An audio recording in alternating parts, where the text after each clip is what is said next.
Happy Saturday, Risers. We hope you're having a phenomenal weekend. Saagar and I are back with some of our favorite moments from the week. First, investigative reporter for The Intercept, Ken Klippenstein. He joined us to discuss these horrific working conditions in Amazon warehouses, which the company continued to deny. Here he is discussing the claims that workers were forced to forego bathroom breaks in the name of efficiency. At the same time that Amazon is responding to, Representative Mark Pocan from Wisconsin, who had expressed criticism about their treatment of employees, referencing the, fact fairly widely reported that employees had to urinate in bottles to meet these brutal quotas.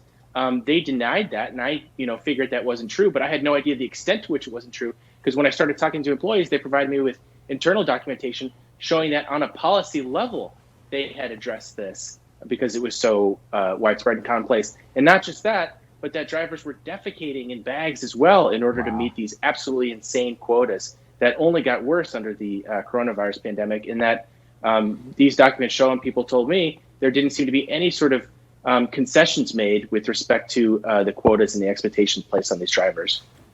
It's just completely outrageous. Yeah, and really kudos to Ken, man. He tracks down these Every stories single one of them, every single time. He does the legwork. He reaches out. You know what his key, and he's talked to me about this, is whether it's in the intelligence community or whether it's with workers, he actually goes to the rank and file people and gets the real story. And that's exactly what he did here. He had any number of scoops this week also that we talked about, the Twitter ambassadors program, how their documentation of how they pay associates in order to shill for Amazon online and how they go about doing that. Yeah, Really interesting. He always gets the goods whenever it comes to this stuff, and Amazon just looks like complete fools.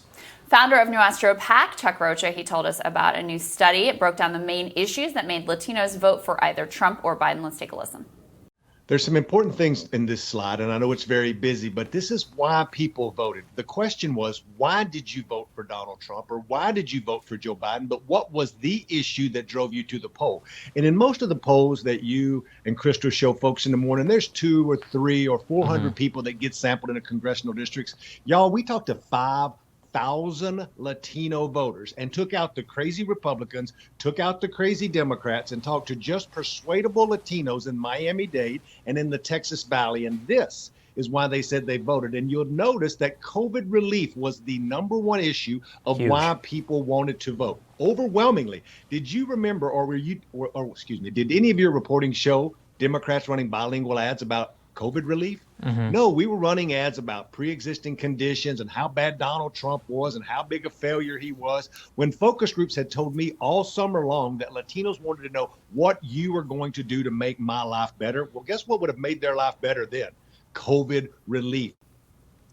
Jobs, relief, checks. I mean, I remember you and I pulling our hair out, who's going to grab the mantle of saying, this is what I'm going to do in terms of relief? Neither one of these candidates did, but at least Trump had the checks go out with his name on it. So that was pretty powerful proof. But Chuck really breaks down a lot here. And yes, the socialism thing was a factor, but it was not nearly the top issue that people were voting on. No, it wasn't. And it was a lot about the money, especially down in the Rio Grande Valley. And this is where a lot of people who are in the Republican Party are like, see, we had these voters. I'm like, yeah, for now. Maybe it was just temporary. Maybe you want to do something about that. And I do not see anything being done about that. Indeed. So far. So, all right, finally, we were joined by the author and executive director of American Compass, Oren Cass. He explained why less and less people are investing in things that matter. Let's take a listen. Well, I think there were a few shifts that we saw, and this really goes back 40 or 50 years. It's in parallel to what we've seen happening with wages, where wages don't rise the way they used to, productivity doesn't go up the way it used to. And it really goes back to, if you think about the 1980s and the junk bonds and, the original Wall Street and the greed is good speech. Some of that was meant to be entertaining, but along with it was a real shift in economic thinking that goes all the way back to Milton Friedman, who said, look, the purpose of a corporation is to give profits to shareholders. And as that thinking changed, we started to believe the more money you give to the shareholders, the better you're doing. And look, it's certainly true. We should want companies to be profitable and return a profit to shareholders. That's important too. But we started to think that was the end unto itself. And so the way that we rewarded managers, the way the tax code operates, the way that we actually allow buybacks, we say, look, companies can use their money to just buy shares in themselves.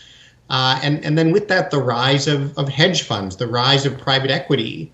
People found a lot of really smart ways to make a lot of money that didn't create anything of value. I really enjoyed talking with Oren there.